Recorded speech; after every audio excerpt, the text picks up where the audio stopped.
The night was as ordinary as any other when I encountered the black-eyed children. It was late, and I was returning home from a friend's house after spending the evening watching movies and discussing our favorite conspiracy theories. Little did I know that one of these eerie legends would soon materialize before me.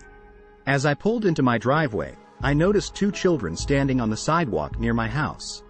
They appeared to be around 10 to 12 years old, and their clothes were somewhat outdated, as if they belonged to a different era.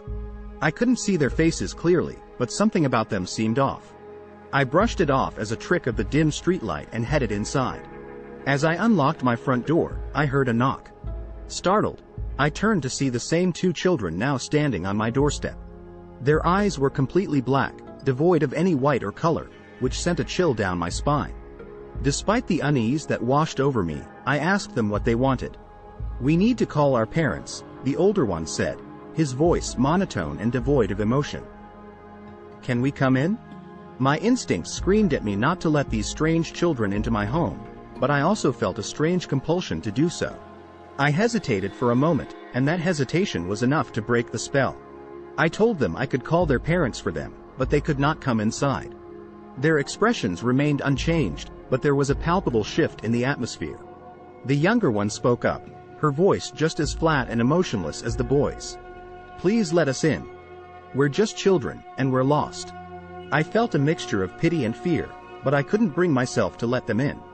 Instead, I offered to call the police to help them find their way home. The moment the words left my mouth, the children turned and walked away, vanishing into the darkness as quickly as they had appeared. For days after the encounter, I couldn't shake the uneasy feeling that lingered. I researched the black-eyed children phenomenon and discovered numerous accounts of similar encounters. People described feelings of dread, compulsion, and an overwhelming desire to let these eerie children into their homes. Though I never saw the black-eyed children again, the memory of that night remains vivid. I can't help but wonder what might have happened if I had let them in. And sometimes, when I hear a knock on the door late at night, I can't help but feel a shiver of fear, wondering if the black-eyed children have returned. Months passed, and the memory of the black-eyed children encounter began to fade. Life went on, and I returned to my usual routine. But there was always a lingering feeling that I couldn't shake. Late-night knocks on the door and shadowy figures on the street seemed to be more frequent. Were they real, or was my imagination playing tricks on me? One evening, I visited a local bookstore to find more information about the black-eyed children phenomenon. As I browsed the shelves, a book about supernatural encounters caught my attention. Flipping through the pages, I stumbled upon a chapter dedicated to the mysterious black-eyed children. The author had interviewed several people who had encountered them and had documented the similarities and differences in their experiences.